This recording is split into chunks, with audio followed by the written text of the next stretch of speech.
Assalamualaikum warahmatullahi wabarakatuh.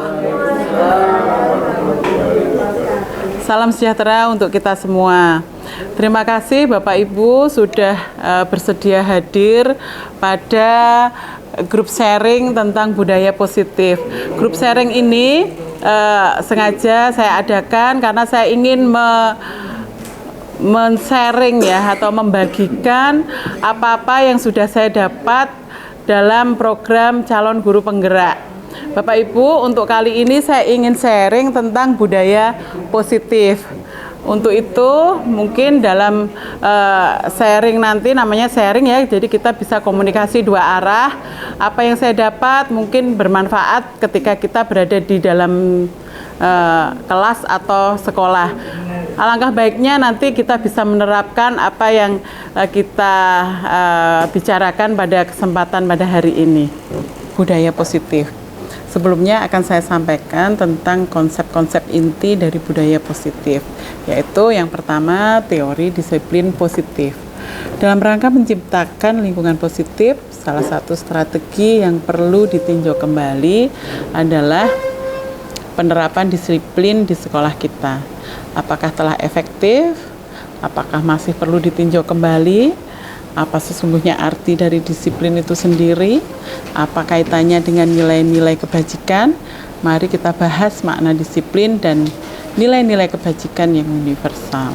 Ada lagi yang bertanya? Ya, saya Bu. Ya, silakan Pak Niam. Ya, tolong dijelaskan kembali apa yang dimaksud dengan ilusi guru mengontrol murid, Bu. Bukankah selama ini kita bisa melakukan kontrol ke murid agar mematuhi peraturan yang ada? Terima kasih. Ya, terima kasih Pak Niam, pertanyaan yang bagus sekali. Sama-sama. Jadi tentang ilusi guru mengontrol murid. Jadi sebenarnya kita itu sepertinya itu sudah bisa mengontrol anak-anak kita untuk mematuhi peraturan yang ada. Padahal sebenarnya istilahnya gini, misalnya Pak Niam itu saya beri sesuatu yang berharga di tangan, digegem. Ini Pak Niam digegam, jangan sampai lepas. Ketika ada orang yang membujuk Pak Niam untuk melepas, kira-kira Pak Niam mau melepaskan genggaman atau tidak? Oh, tidak. Tidak ya Pak Niam ya? Ketika Pak Niam memutuskan untuk melepas genggaman atau tidak, itu kontrolnya di mana? Di bujukan-bujukan itu atau di Pak Niam sendiri? Di diri sendiri. Nah, itu. Jadi sebenarnya ketika kita ada keyakinan kelas, kemudian keputusan anak itu melaksanakan keyakinan kelas atau tidak, itu tergantung dari anak-anak. Jadi itu pentingnya. Jadi kontrol itu sebenarnya anak-anak yang memiliki kontrol terhadap diri sendiri. Nah, jadi kita yang harus mempengaruhi boleh, kita pengaruhi, kita berikan pendidikan tentang karakter dan seterusnya. Tapi intinya sebenarnya yang menentukan dia mengikuti keyakinan kelas atau tidak kan anak sendiri. Jadi bukan kita sebenarnya yang mengontrol anak-anak. Kita hanya bisa menuntun, menganjurkan, menyarankan, mengajak. Tapi keputusan di anak didik kita. Begitu. Terima kasih Pak Niam. Bapak Ibu, saya akan menyampaikan tentang makna disiplin. Jadi kata-kata disiplin mungkin sangat sering kita dengar ketika kita melakukan proses belajar mengajar. Kalau saya menyebutkan kata disiplin, kira-kira apa yang terbayang di benak kita, gitu ya? Apa sebenarnya yang? Iya, betul sekali. Jadi kebanyakan orang akan menghubungkan kata disiplin itu dengan tata tertib, kemudian teratur, dan kepatuhan pada peraturan. Nah, kata disiplin juga sering dihubungkan dengan hukuman, padahal itu sebenarnya kan sungguh berbeda ya, karena belajar tentang disiplin positif tidak harus kita memberikan hukuman kepada anak didik kita. Justru itu adalah salah satu alternatif terakhir yang kita gunakan ketika kita menemukan pelanggaran, atau bahkan harusnya tidak kita gunakan sama sekali. Nah, dalam budaya kita, makna disiplin adalah menjadi sesuatu yang dilakukan seseorang pada orang lain untuk mendapatkan kepatuhan. Nah, selama ini kan kita sering kan menghubungkan antara disiplin itu dengan ketidaknyamanan. Bahkan Bapak Pendidikan kita Ki Hajar Dewantara menyatakan bahwa di mana ada kemerdekaan, di situ harus ada disiplin yang kuat. Sungguh pun disiplin itu bersifat self-disiplin, yaitu kita sendiri yang mewajibkan kita untuk sekeras-kerasnya. Tetapi itu sama saja, sebab jikalau kita tidak cakap melakukan self-disiplin, wajiblah penguasa lain mendisiplinkan diri kita. Dan peraturan demikian itulah harus ada dalam suasana yang merdeka. Nah, sebenarnya pemikiran Ki Hajar Dewantara itu sejalan dengan pandangan Dayan Goosen ya. Dayan menyatakan bahwa arti dari kata disiplin itu berasal dari bahasa Latin, yaitu disiplina, yang artinya sebenarnya belajar.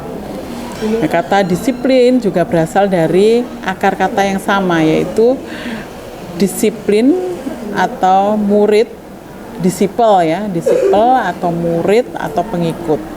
Untuk menjadi seorang murid atau pengikut, seorang guru harus paham betul alasan mereka untuk mengikuti suatu aliran atau ajaran tertentu, sehingga motivasi yang terbangun adalah motivasi yang betul sekali intrinsik, bukan ekstrinsik. Baiklah Bapak Ibu, saya ingin menyampaikan mengenai beberapa hal, yaitu sebenarnya kita merasa udah benar, ternyata itu hanya ilusi gitu ya. Jadi mungkin ini sering kita alami kejadian ini ketika kita berada di dalam kelas. Jadi misalnya yang pertama, ilusi guru mengontrol murid. Jadi pada dasarnya kan kita tidak dapat ya untuk memaksa murid itu berbuat sesuatu. Jikalau murid itu memilih untuk tidak melakukannya. Jadi ketika murid tidak mau melakukan, berarti ya kita sebenarnya tidak bisa memaksa murid untuk melakukan hal tersebut. Walaupun tampaknya itu guru itu sedang mengontrol perilaku murid, tapi hal demikian terjadi karena murid sedang mengizinkan dirinya sendiri untuk mengontrol dia sendiri. Nah, saat itu tentu kontrol guru menjadi kebutuhan dasar yang dipilih murid tersebut. Di teori kontrol menyatakan bahwa semua perilaku itu sebenarnya memiliki tujuan, bahkan terhadap perilaku yang tidak disukai. Kemudian yang kedua, ilusi bahwa semua penguatan positif itu efektif dan bermanfaat. Padahal yang terjadi sebenarnya adalah penguatan positif atau bujukan adalah bentuk-bentuk kontrol. Segala usaha untuk mempengaruhi murid agar mengulangi sesuatu perilaku tertentu adalah suatu usaha untuk mengontrol murid tersebut dalam jangka waktu tertentu, tentunya dalam jangka waktu yang tertentu. Kemudian kemungkinan murid tersebut akan menyadari dan mencoba untuk menolak bujukan kita, atau bisa jadi murid tersebut menjadi tergantung pada pendapat guru untuk berusaha. Kemudian ilusi yang berikutnya mungkin yang sering kita alami, yaitu ilusi bahwa kritik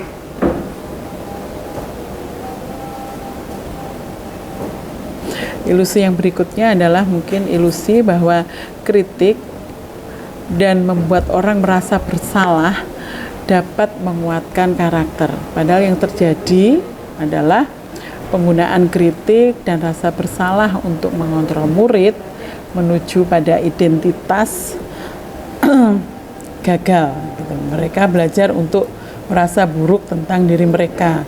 Mereka mengembangkan dialog diri yang negatif. Kadangkala sulit bagi guru untuk mengidentifikasi bahwa mereka sedang melakukan perilaku itu karena seringkali guru cukup menggunakan suara halus untuk menyampaikan pesan negatif. Jadi tujuan dari disiplin positif adalah menanamkan motivasi yang ketiga pada murid-murid kita, yaitu untuk menjadi orang yang mereka inginkan dan menghargai diri sendiri dengan nilai-nilai yang mereka percaya. Ketika murid-murid kita memiliki motivasi tersebut, mereka telah memiliki motivasi intrinsik yang berdampak panjang. Motivasi itu tidak akan terpengaruh pada adanya hukuman atau hadiah. Mereka akan tetap berperilaku baik dan berlandaskan nilai-nilai kebajikan karena mereka ingin menjadi orang yang menjunjung tinggi nilai-nilai yang mereka hargai atau mencapai suatu tujuan mulia. Nah, sekarang kita membahas tentang konsep disiplin positif yang merupakan unsur utama dari terwujudnya budaya positif yang kita cita-citakan di sekolah-sekolah kita. Kebanyakan guru sangat tertarik dengan topik pembahasan tentang disiplin karena mereka berpendapat bahwa kalau saja anak-anak bisa disiplin, pasti mereka akan bisa belajar dengan baik. Para guru juga berpendapat bahwa mendisiplinkan anak-anak adalah bagian yang paling menantang dari pekerjaan mereka. Nah, kira-kira bagaimana dengan Bapak Ibu sekalian? Apakah memiliki pendapat yang sama? Oke, rata-rata sama ya Bapak Ibu ya.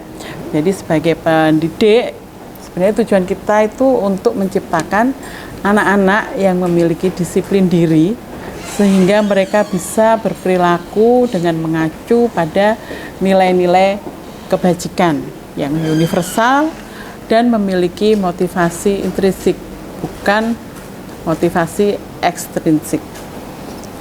Disiplin kontrol ini, disiplin positif merupakan pendekatan pendidik dalam mendidik anak untuk melakukan kontrol diri dan pembentukan kepercayaan diri. Disiplin berbeda sama sekali dengan hukuman, meskipun disiplin sering diterapkan dengan menggunakan teknik hukuman.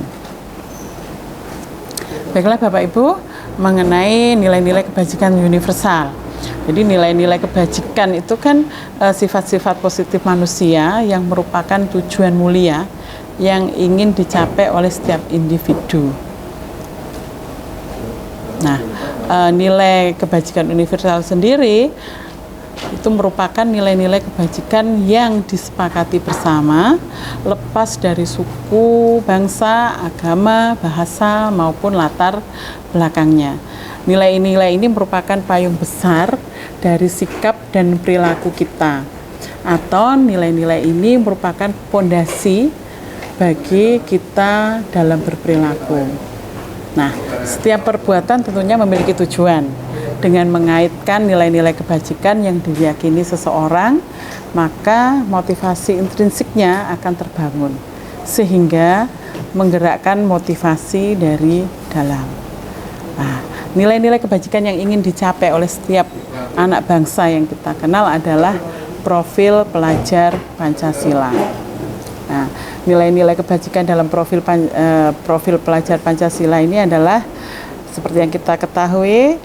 Yang pertama, beriman, bertakwa kepada Tuhan Yang Maha Esa dan berakhlak mulia. Kemudian yang kedua, mandiri. Yang ketiga, bernalar kritis. Yang keempat, berkebinekaan global. Yang kelima, bergotong royong. Dan yang keenam adalah kreatif. Kemudian nilai-nilai kebajikan menurut IBO Primary Years Program, sikap murid itu yang diharapkan adalah toleransi, rasa hormat, integritas, mandiri, menghargai, antusias, empati, keingintahuan, kreativitas, kerjasama, percaya diri, dan komitmen. Sedangkan menurut 9 pilar karakter, ini menurut Indonesian Heritage Foundation, jadi nilai-nilai kebajikan yang diharapkan dari seseorang adalah cinta Tuhan dan segenap ciptaannya, kemudian kemandirian dan tanggung jawab, kejujuran, diplomatis, hormat dan santun, dermawan, suka menolong dan gotong royong, percaya diri, kreatif dan pekerja keras, kepemimpinan dan keadilan, baik dan rendah hati, serta toleransi, kedamaian, dan kesatuan. Kalau Bapak Ibu perhatikan dari nilai-nilai kebajikan dari beberapa program itu hampir sama ya. Jadi hampir sama sehingga bisa disimpulkan bahwa sebenarnya sebagian institusi atau organisasi itu saling memiliki nilai-nilai kebajikan yang sama. Karena nilai-nilai tersebut sebenarnya bersifat universal dan lintas bahasa, suku, bangsa, agama maupun latar belakang. Baiklah Bapak Ibu, dari yang sudah saya sampaikan, mungkin ada pertanyaan? Lanjut ya. Oke, untuk selanjutnya yaitu teori motivasi, hukuman, dan penghargaan. Jadi ini adalah konsep inti yang kedua yang saya sampaikan. Menurut Diana Goosen dalam bukunya Restructuring School Discipline menyatakan ada 3 motivasi perilaku manusia. Yang pertama yaitu untuk menghindari ketidaknyamanan atau hukuman. Nah, ini adalah tingkat terendah dari motivasi perilaku manusia ya Bapak Ibu. Jadi biasanya orang yang motivasi perilakunya untuk menghindari hukuman atau ketidaknyamanan akan bertanya, apa yang akan terjadi apabila saya tidak melakukannya? Nah, sebenarnya mereka sedang menghindari permasalahan yang mungkin muncul dan berpengaruh kepada mereka secara fisik, psikologi, maupun tidak terpenuhinya kebutuhan mereka bila mereka tidak melakukan tindakan tersebut. Nah, motivasi ini bersifat eksternal. Kemudian yang kedua, motivasi yang kedua adalah untuk mendapat imbalan atau penghargaan dari orang lain. Satu tingkat di atas motivasi yang pertama, di sini orang berperilaku untuk mendapatkan imbalan atau penghargaan dari orang lain. Orang dengan motivasi ini akan bertanya, apa yang akan saya dapatkan apabila saya melakukan? Mereka melakukan suatu tindakan untuk mendapatkan pujian dari orang lain yang menurut mereka penting dan mereka letakkan dalam dunia berkualitas mereka. Mereka juga melakukan sesuatu untuk mendapatkan hadiah, pengakuan maupun imbalan. Kalau ini berarti motivasinya bersifat internal atau eksternal Bapak Ibu? Ya betul. Jadi motivasi ini bersifat eksternal. Nah, yang ketiga, jadi untuk menjadi orang yang mereka inginkan dan menghargai diri sendiri dengan nilai-nilai yang mereka percaya. Orang dengan motivasi ini akan bertanya, akan menjadi orang seperti apa apabila saya melakukannya. Mereka melakukannya itu karena nilai-nilai yang mereka yakini dan hargai. Dan mereka melakukannya karena mereka ingin menjadi orang yang melakukan nilai-nilai tersebut yang mereka yakini. Nah, ini motivasi yang akan membuat orang untuk memiliki disiplin positif. Karena motivasi perilakunya itu bersifat internal bukan eksternal. Baiklah Bapak Ibu, kita bicarakan sekarang mengenai hukuman dan penghargaan. Jadi ada hukuman, ada konsekuensi, dan ada restitusi. Dalam menjalankan peraturan ataupun keyakinan kelas atau sekolah, bila mana ada suatu pelanggaran, tentunya sesuatu harus terjadi. Untuk itu kita perlu meninjau ulang tindakan penegakan peraturan atau keyakinan kelas atau sekolah kita selama ini. Tindakan terhadap suatu pelanggaran pada umumnya berbentuk hukuman atau konsekuensi. Nah, restitusi adalah proses menciptakan kondisi bagi murid untuk memperbaiki kesalahan mereka, sehingga mereka bisa kembali pada kelompok mereka dengan karakter yang lebih kuat. Nah, restitusi ini juga merupakan proses kolaboratif ya Bapak Ibu, yang mengajarkan murid untuk mencari solusi untuk masalah mereka dan membantu murid berpikir tentang orang seperti apa yang akan mereka inginkan dan bagaimana mereka harus memperlakukan orang lain. Nah, hukuman, kalau kita ingin membedakan antara hukuman dengan konsekuensi ya. Jadi kalau hukuman itu bersifat tidak terencana atau tiba-tiba. Jadi anak atau murid tidak tahu apa yang akan terjadi dan tidak dilibatkan.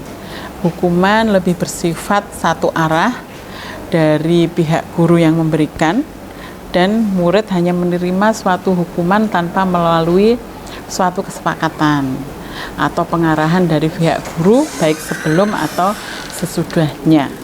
Jadi hukuman yang diberikan ini bisa berupa fisik maupun psikis. Nah, murid atau anak ini biasanya disakiti oleh suatu perbuatan atau kata-kata. Penghargaan maupun hukuman adalah cara-cara mengontrol perilaku seseorang yang menghancurkan potensi untuk pembelajaran yang sesungguhnya. Jadi menurut Kohn, secara ideal tindakan belajar itu sendiri adalah penghargaan sesungguhnya. Kohn selanjutnya juga mengemukakan beberapa pernyataan dari hasil pengamatannya selama ini tentang tindakan memberikan penghargaan yang nilainya sama dengan menghukum seseorang. Nah, ini Bapak Ibu, jadi hati-hati kita dalam memberikan penghargaan, karena ternyata penghargaan itu kadang bisa menghukum seseorang. Pengaruh jangka pendek dan jangka panjang. Jadi penghargaan itu efektif jika kita menginginkan seseorang melakukan sesuatu yang kita inginkan dalam jangka waktu pendek. Jika kita menggunakan penghargaan lagi dan lagi, maka orang tersebut akan bergantung pada penghargaan yang diberikan, serta kehilangan motivasi dari dalam. Nah, ini yang harus kita waspadai. Jika kita mendapatkan penghargaan untuk melakukan sesuatu yang baik, maka selain kita senantiasa berharap mendapatkan penghargaan tersebut lagi, kita pun menjadi tidak menyadari tindakan baik yang kita lakukan. Penghargaan tidak efektif.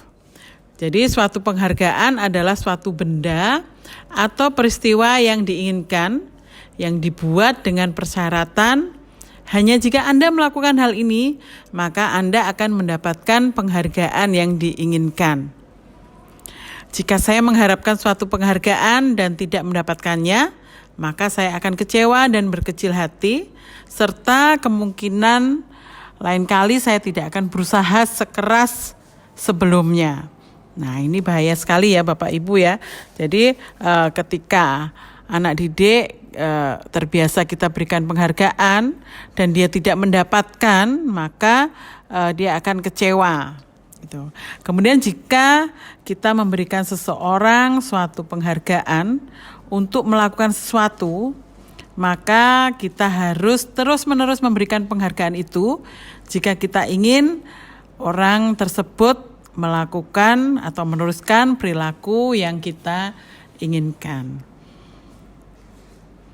Kita ambil contoh saja ya, misalnya orang yang berusaha berhenti merokok atau orang yang berusaha diet menguruskan badan, bila diberi penghargaan, hampir pasti tidak akan berhasil.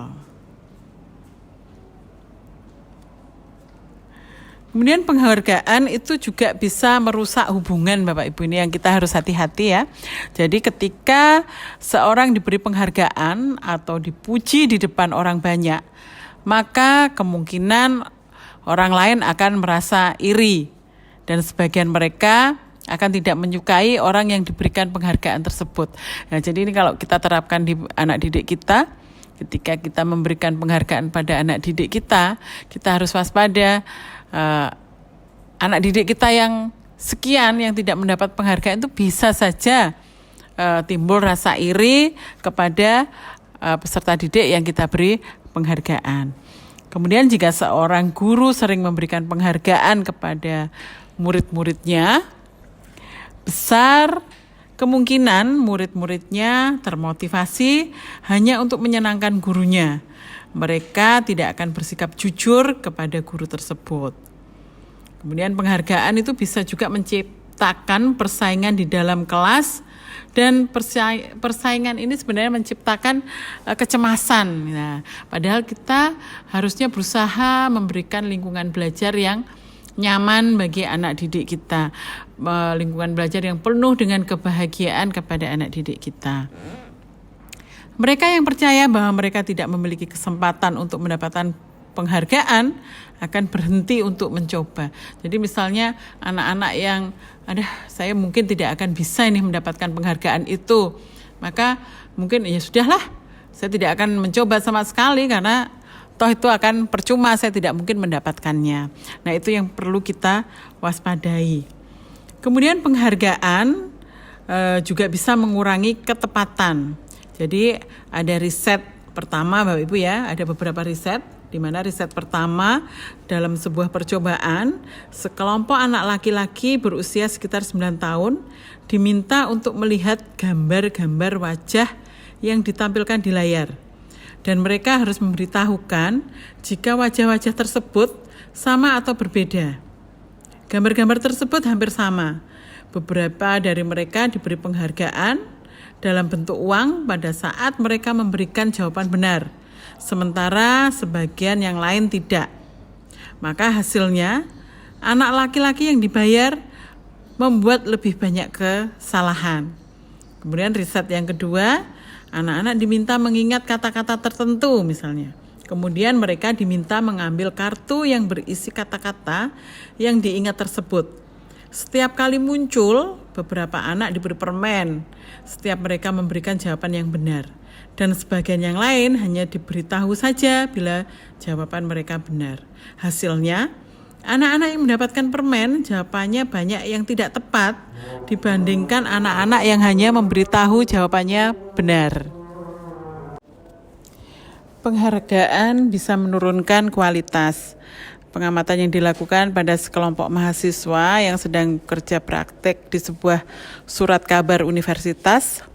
Saat itu mereka sedang belajar menuliskan sebuah artikel tentang sebuah judul berita utama. Seiring waktu, mahasiswa tersebut semakin mampu bekerja dengan cepat. Kemudian ada beberapa mahasiswa yang dibayar untuk setiap judul berita utama yang mereka mampu hasilkan. Dan setelah beberapa lama, mahasiswa yang dibayar ini hasil kinerjanya berhenti berkembang. Mereka yang tidak menerima bayaran terus berusaha mengasah diri menjadi lebih baik. Jadi kadang penghargaan itu bisa menurunkan kualitas. Penghargaan mematikan kreativitas. Ini ada sebuah kasus ya, jadi murid-murid tuh diminta berpikir mengenai hadiah atau penghargaan yang bisa mereka dapatkan bila berhasil menulis sebuah puisi.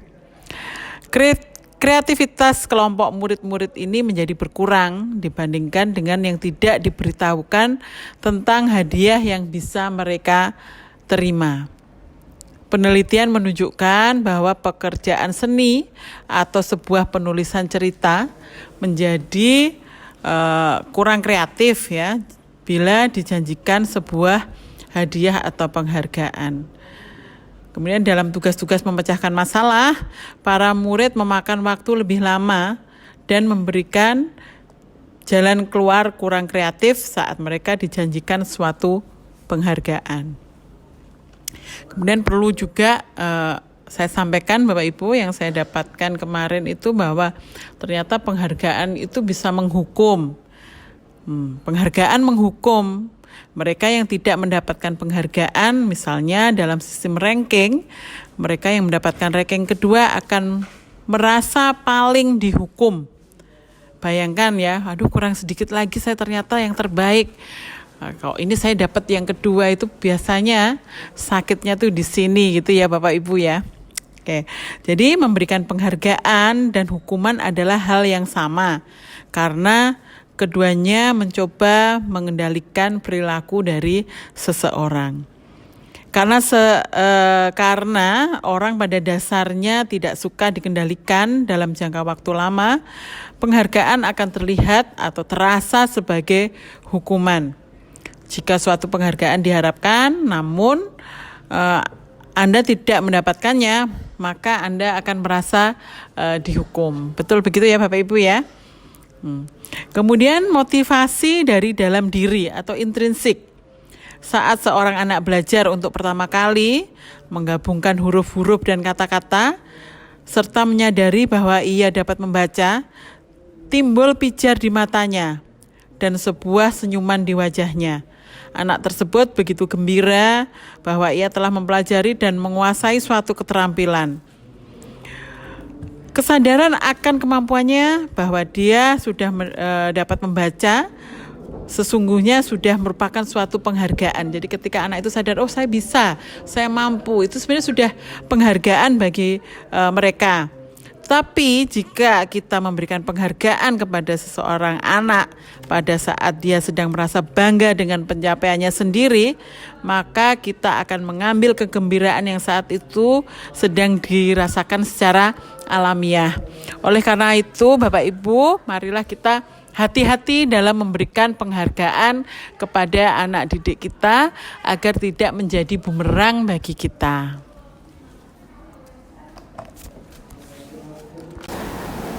Sementara disiplin dalam bentuk konsekuensi sudah terancana atau sudah disepakati. Jadi sudah dibahas dan disetujui antara murid dan guru. Umumnya bentuk-bentuk konsekuensi ini dibuat oleh guru dan murid itu sudah sebelumnya. Jadi konsekuensi itu dibuat sebelumnya oleh guru dan akan diterima apabila ada pelanggaran.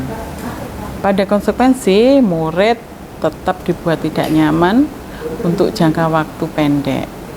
Konsekuensi biasanya diberikan berdasarkan suatu data yang umumnya dapat diukur. Misalnya setelah 3 kali tugas yang tidak diselesaikan pada waktu yang sudah diberikan, atau murid melakukan kegiatan di luar kegiatan pembelajaran. Misalnya mengobrol, maka murid tersebut akan kehilangan waktu bermain dan harus menyelesaikan tugas karena ketertinggalannya. Peraturan dan konsekuensi yang mengikuti ini sudah diketahui sebelumnya oleh murid. Ya, sikap guru di sini senantiasa memonitor murid. Nah, baiklah Bapak Ibu guru, di sini ada hal-hal yang mungkin hal baru ya, yang mungkin kita perlu luruskan. Jadi ada istilah dihukum oleh penghargaan. Jadi saat kita berulang kali menjanjikan hadiah kepada anak-anak agar berperilaku bertanggung jawab, atau kepada seorang murid agar mempelajari sesuatu yang baru, atau kepada seseorang, maka kita sebenarnya kita sedang berasumsi bahwa mereka itu tidak dapat melakukannya atau mereka tidak akan memilih untuk melakukannya. Jadi ketika kita memberi penghargaan perlu diwaspadai, ternyata kita itu meragukan mereka. Nah, kemudian sekarang kita akan membahas tentang keyakinan kelas. Jadi keyakinan kelas itu lebih bersifat abstrak daripada peraturan yang lebih rinci dan konkret. Nah, keyakinan kelas juga bisa berupa pernyataan-pernyataan yang universal. Kemudian keyakinan kelas senantiasa dibuat dalam bentuk positif. Dan yang terakhir, keyakinan kelas hendaknya tidak terlalu banyak sehingga mudah diingat dan dipahami oleh semua warga kelas. Ada yang perlu ditanyakan? Ada Bu. Oke, silakan Pak Agung. Terima kasih. Baik, nah yang saya tanyakan adalah bagaimana langkah dalam membuat keyakinan kelas dan kemudian bagaimana agar keyakinan kelas tersebut bisa dipatuhi oleh seluruh warga kelas. Saya akan menjawab pertanyaan dari Pak Agung mengenai bagaimana kita membuat keyakinan kelas agar keyakinan kelas itu nantinya akan dilakukan oleh peserta didik. Jadi dalam membentuk keyakinan kelas, Pak, sebaiknya keyakinan kelas itu kita melibatkan dari seluruh warga kelas. Jadi kemudian pernyataan dalam keyakinan kelas itu kita buat positif, ya, dengan kata-kata yang positif. Kemudian hendaknya tidak terlalu banyak sehingga mudah diingat dan dipahami oleh semua warga kelas. Begitu. Mungkin ada lagi bahwa semua warga kelas kita usahakan untuk berkontribusi dalam membuat keyakinan kelas tersebut. Gitu ya Pak Agung. Baik, terima kasih Pak Agung atas pertanyaannya yang luar biasa.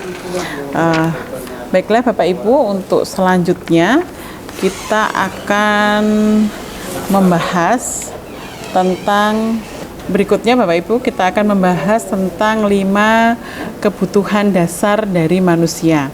Jadi seluruh tindakan manusia ini sebenarnya kan memiliki tujuan. Jadi semua yang kita lakukan adalah usaha terbaik untuk mendapatkan apa yang kita inginkan. Jadi ketika kita mendapatkan apa yang kita inginkan, sebetulnya saat itu kita sedang memenuhi satu atau lebih dari kebutuhan dasar kita. Nah, kebutuhan dasar kita itu apa tuh sebenarnya? Jadi manusia itu memiliki 5 kebutuhan dasar Bapak Ibu, yaitu yang pertama adalah kebutuhan untuk bertahan hidup atau survival. Kemudian yang kedua adalah kebutuhan kasih sayang dan rasa diterima atau kebutuhan untuk diterima oleh orang-orang di sekeliling kita. Kemudian yang ketiga adalah penugasan. Kemudian yang ketiga adalah penguasaan, yaitu kebutuhan pengakuan atas kemampuan. Dan yang keempat adalah kebebasan. Jadi ini adalah kebutuhan akan pilihan. Dan yang kelima adalah kesenangan, kebutuhan untuk merasa senang. Bapak Ibu, akan saya sampaikan kebutuhan yang pertama, yaitu kebutuhan bertahan hidup atau survival. Itu adalah kebutuhan yang bersifat fisiologis untuk bertahan hidup, misalnya kesehatan, rumah, dan makanan. Nah,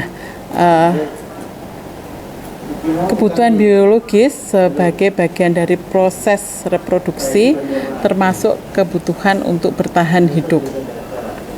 Oke, jadi kebutuhan yang pertama adalah kebutuhan untuk bertahan hidup atau survival.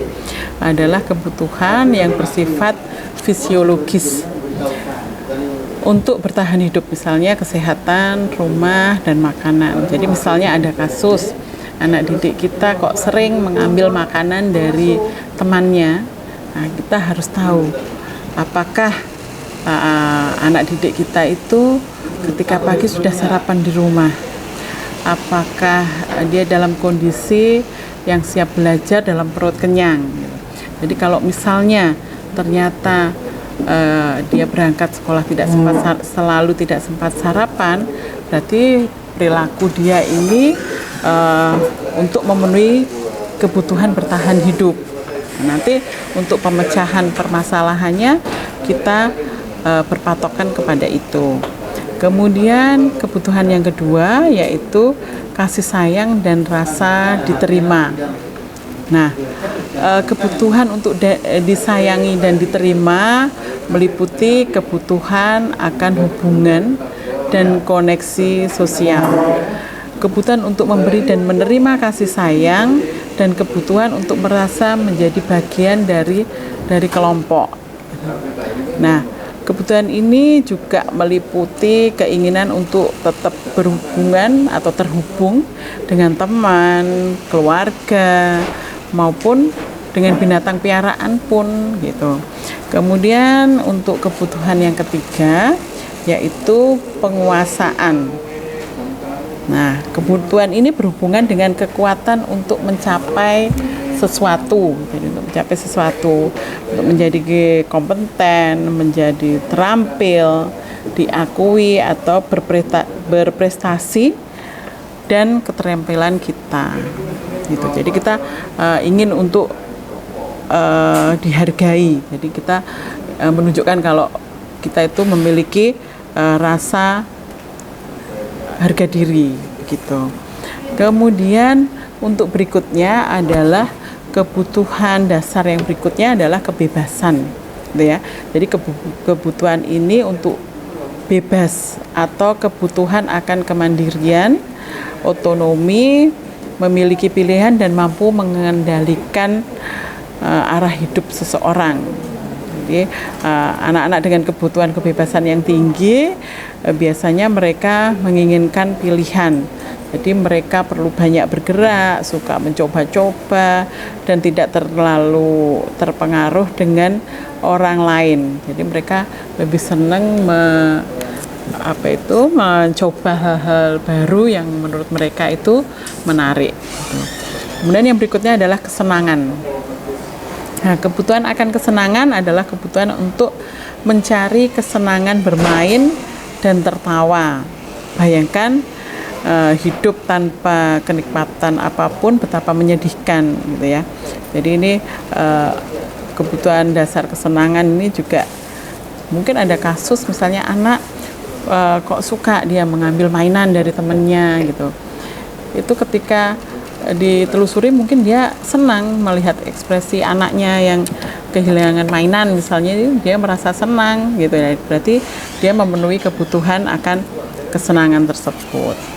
Gitu. Baiklah Bapak Ibu, untuk selanjutnya kita akan saya sampaikan. Baiklah Bapak Ibu, untuk selanjutnya akan saya sampaikan 5 posisi kontrol. Jadi ada 5 posisi kontrol menurut Diana Goosen.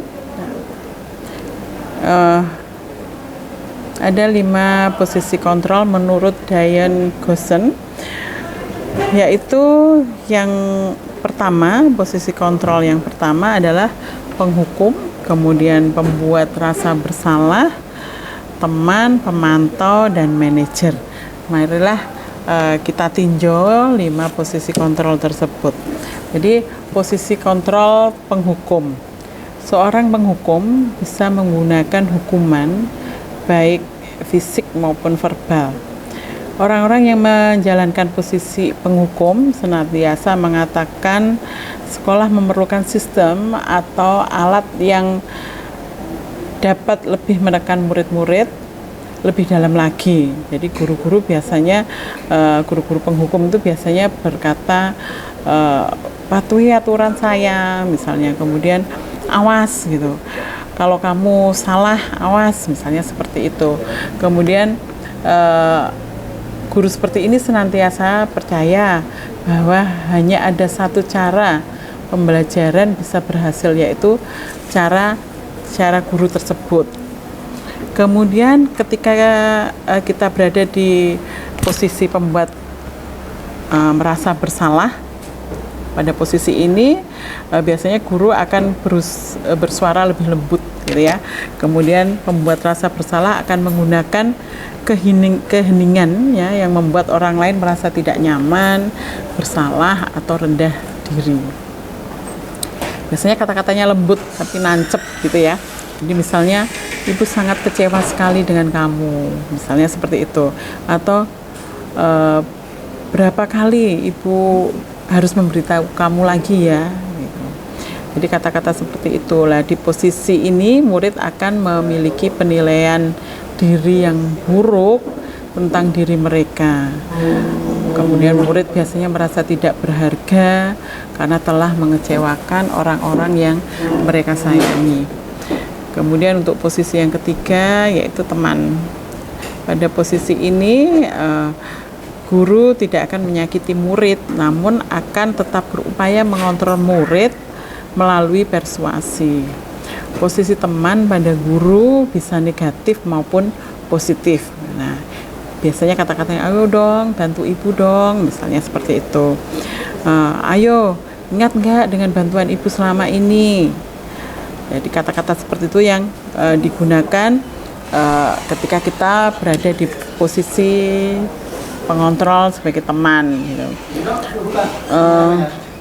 Pada posisi ini murid biasanya merasa dikecewakan, kemudian tidak mau lagi berusaha. Jadi kemudian hal-hal lain yang mungkin timbul adalah murid hanya bertindak untuk guru tertentu, biasanya yang dianggap sebagai teman tadi. Kemudian untuk yang berikutnya, posisi yang keempat yaitu pemantau. Memantau berarti mengawasi. Pada saat ini kita mengawasi, jadi kita bertanggung jawab atas perilaku orang-orang yang kita awasi. Biasanya pertanyaan yang kita sampaikan, peraturannya apa ya? Coba diingat peraturannya apa. Kemudian sanksi atau konsekuensinya apa, misalnya seperti itu. Nah, pada posisi ini siswa biasanya akan merespon. Jadi ada teori stimulus respon, jadi memiliki alasan. Dan langkah yang terakhir, yang ketiga, yaitu menanyakan keyakinan. Jadi di teori kontrolnya kita semua itu sebenarnya memiliki motivasi internal. Ada lagi yang perlu ditanyakan Bapak Ibu? Saya, Bu. Oh ya, silakan Pak Topo. Terima kasih. Sebagai guru di sekolah penggerak, ini seharusnya saya mengambil posisi kontrol yang mana yang sesuai dengan tindakan saya nanti. Ya, terima kasih Bapak Ibu. Ini berarti kita mengimplementasikan posisi kontrol kita terhadap siswa ya. Jadi begini, posisi kontrol ada beberapa, yaitu yang pertama penghukum kan tadi itu, kemudian membuat rasa bersalah, kemudian ada pemantau, ada teman, ada yang terakhir tuh manajer. Jadi idealnya kita itu mengambil posisi kontrol di manajer. Mengapa? Karena di posisi itu kita bisa memanage anak ya untuk menyadari kesalahannya. Kemudian jadi mulai anak menyadari apa yang dia perbuat itu salah atau tidak, itu kita memanage mereka gitu ya, sehingga kesadaran itu dari dalam diri anak tersebut. Oh iya saya salah, oh iya saya harusnya begini, oh tindakan saya kalau salah itu saya harusnya begini. Itu ada di posisi manajer. Tapi kalau misalnya tidak memungkinkan, bisa kita ambil di posisi pemantau. Begitu Pak Topo, terima kasih, pertanyaannya luar biasa. Bapak Ibu, setelah kita mengetahui tentang apa itu restitusi, tentunya kita semua pengen tahu kan bagaimana cara melakukannya. Nah, dalam melakukan restitusi ada 3 langkah ya yang kita sebut dengan langkah-langkah segitiga restitusi. Yang pertama yaitu menstabilkan identitas, kemudian yang kedua validitas tindakan yang salah, dan yang ketiga adalah menanyakan keyakinan. Baiklah, akan kita bahas satu persatu ya Bapak Ibu tentang langkah-langkah segitiga restitusi, dan mudah-mudahan dari langkah-langkah 3 restitusi nanti bisa diimplementasikan ketika kita berada di kelas. Langkah yang pertama dari segitiga restitusi yaitu menstabilkan identitas. Nah, bagian dasar dari segitiga ini bertujuan untuk mengubah identitas anak dari anak yang gagal karena melakukan kesalahan menjadi orang yang sukses. Anak yang melanggar peraturan ini karena sedang mencari perhatian adalah anak yang sedang mengalami kegagalan. Dia akan mencoba untuk memenuhi kebutuhan dasarnya, namun ada benturan. Kalau kita mengkritik dia, maka kita akan tetap membawanya dalam posisi yang gagal. Nah, kalau kita ingin dia menjadi reflektif, maka kita harus meyakinkan si anak. Karena dengan mungkin dengan cara atau mengatakan kalimat-kalimat yang berbuat salah itu tidak apa-apa misalnya, kemudian tidak ada loh manusia yang sempurna, atau misalnya kita bisa menggunakan kata-kata jangan khawatir, kita bisa menyelesaikan hal ini, misalnya seperti itu. Nah, kalau kita mengatakan kalimat-kalimat di atas akan sangat sulit atau bahkan hampir tidak mungkin buat anak itu untuk membangkang atau untuk tetap membangkang, itu akan sangat sulit. Nah, para guru yang bertugas mengawasi anak-anak ini saat mereka bermain, kemudian saat mereka beraktivitas, maka kita bisa mengubah situasi yang sulit menjadi kooperatif, begitu. Kemudian yang kedua yaitu validasi tindakan yang salah. Setiap tindakan kita lakukan dengan suatu tujuan. Jadi setiap tindakan itu kan kita lakukan dengan suatu tujuan, yaitu memenuhi kebutuhan dasar. Kalau kita memahami kebutuhan dasar, apa yang menjadi dasar suatu tindakan, kita akan bisa menemukan cara-cara yang paling efektif untuk memenuhi kebutuhan tersebut. Gitu. Jadi pada langkah ini kita bisa mungkin menggunakan kata-kata dengan nada tanpa menghakimi atau memvalidasi kebutuhan mereka. Contoh kata-kata yang bisa kita gunakan mungkin misalnya, kamu pasti punya alasan ya untuk melakukan ini, atau misalnya, oh sebenarnya kamu bisa loh melakukan hal yang lebih buruk lagi, misalnya seperti itu. Nah, biasanya guru akan menyuruh anak untuk menghentikan sikap yang tidak baik, gitu. Kemudian yang ketiga, langkah yang ketiga yaitu menanyakan keyakinan dari anak tersebut. Jadi teori kontrol mengatakan bahwa kita pada dasarnya itu termotivasi secara internal. Ketika identitas sukses telah tercapai dan tingkah laku yang salah telah divalidasi, maka anak akan siap untuk menghubungkan dengan nilai-nilai yang dia percaya dan akan berpindah menjadi orang yang kita inginkan.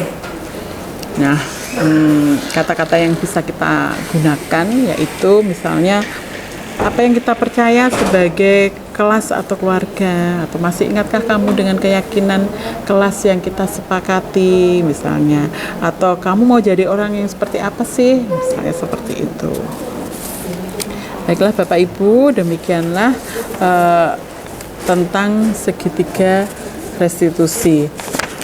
Lebih jelasnya tentang praktik segitiga restitusi, Bapak Ibu, saya persilahkan untuk melihat praktik segitiga restitusi yang sudah saya lakukan kemarin. Nanti kita bahas apa itu kelebihannya, atau mungkin bisa kita implementasikan ketika Bapak Ibu mengajar di kelas.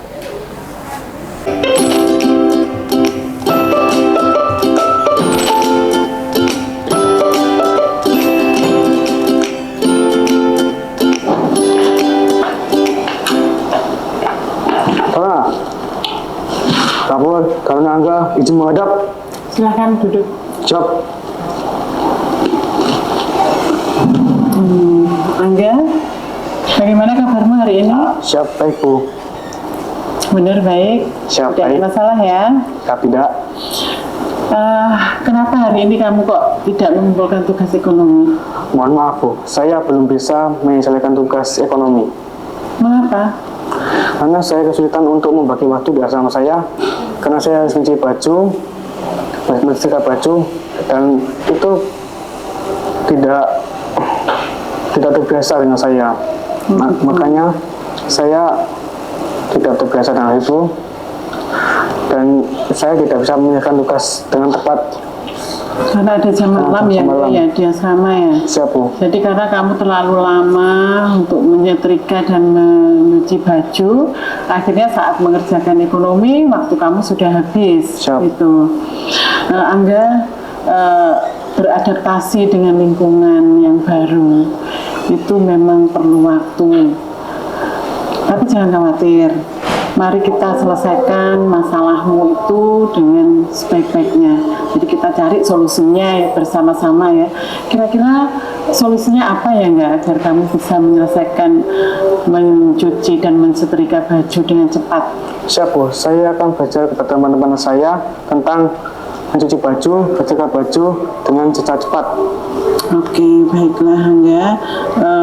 Ibu senang sekali kamu mau berusaha menyelesaikan masalah kamu. Padahal sebenarnya kamu bisa kan menjadikan ini alasan untuk tidak mengerjakan tugas ekonomi. Tidak Bu, saya akan mengubah tugas dengan tepat waktu seperti teman-teman yang lain. Baiklah Angga, sekarang kita bicara tentang keyakinan kelas yang kita sepakati. Kira-kira keyakinan kelas apa yang belum kamu tunjukkan? Siap, saya belum bisa menunjukkan rasa tanggung jawab saya. Baiklah, Ibu senang sekali kamu masih ingat tentang keyakinan kelas kita. Ibu yakin kamu bisa untuk berubah menjadi lebih baik lagi. Siap Bu. Oke. Saya sangat senang dengan apa yang sudah dilakukan oleh Bu Cahya. Karena saat saya salah, Bu Cahya tidak langsung menghukum saya, tetapi memotivasi saya untuk tidak melakukan kesalahan yang sama.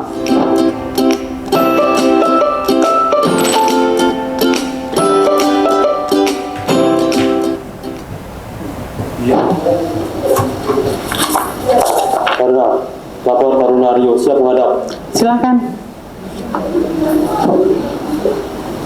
Rio paham? Ibu panggil untuk menemui Ibu?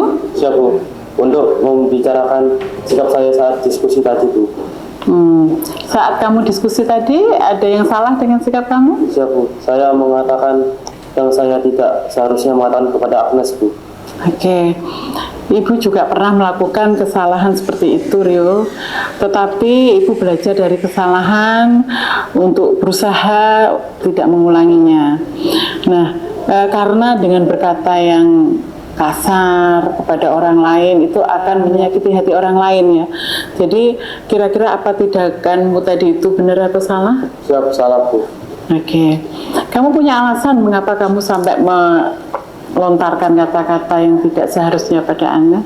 Siap Bu, saya tadi emosi karena Agnes tidak sependapat dengan saya Bu. Oke.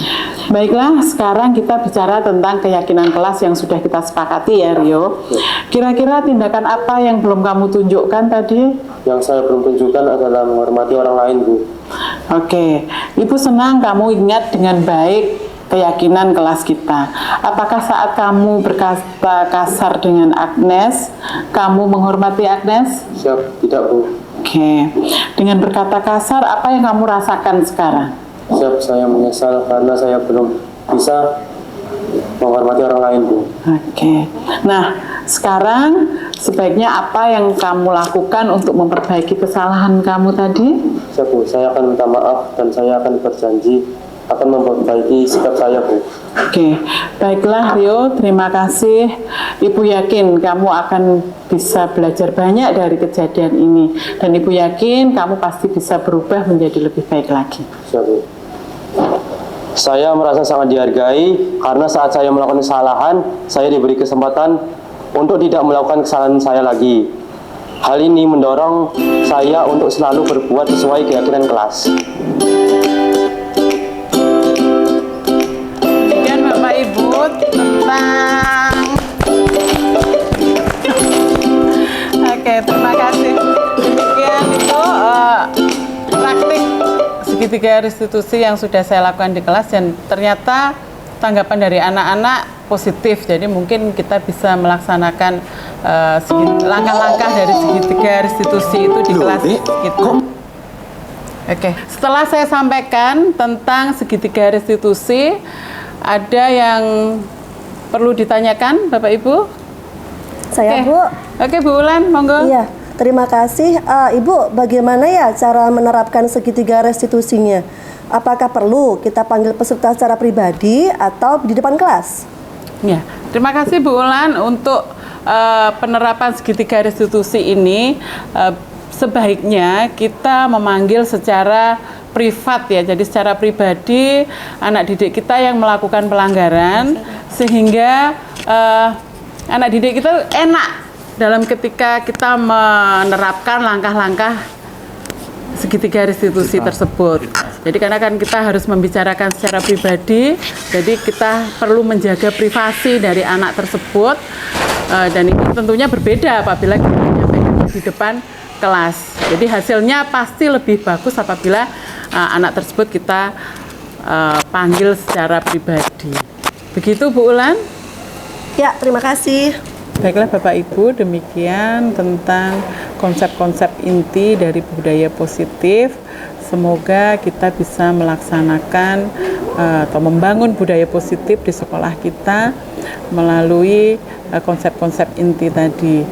Dengan harapan anak didik kita menjadi lebih nyaman, aman, dan pada akhirnya akan menjadi anak-anak yang memiliki profil pelajar Pancasila. Terima kasih Bapak Ibu atas waktunya, atas kesediaannya untuk sharing grup tentang budaya positif di sekolah kita. Sekali lagi terima kasih dan wassalamualaikum warahmatullahi wabarakatuh.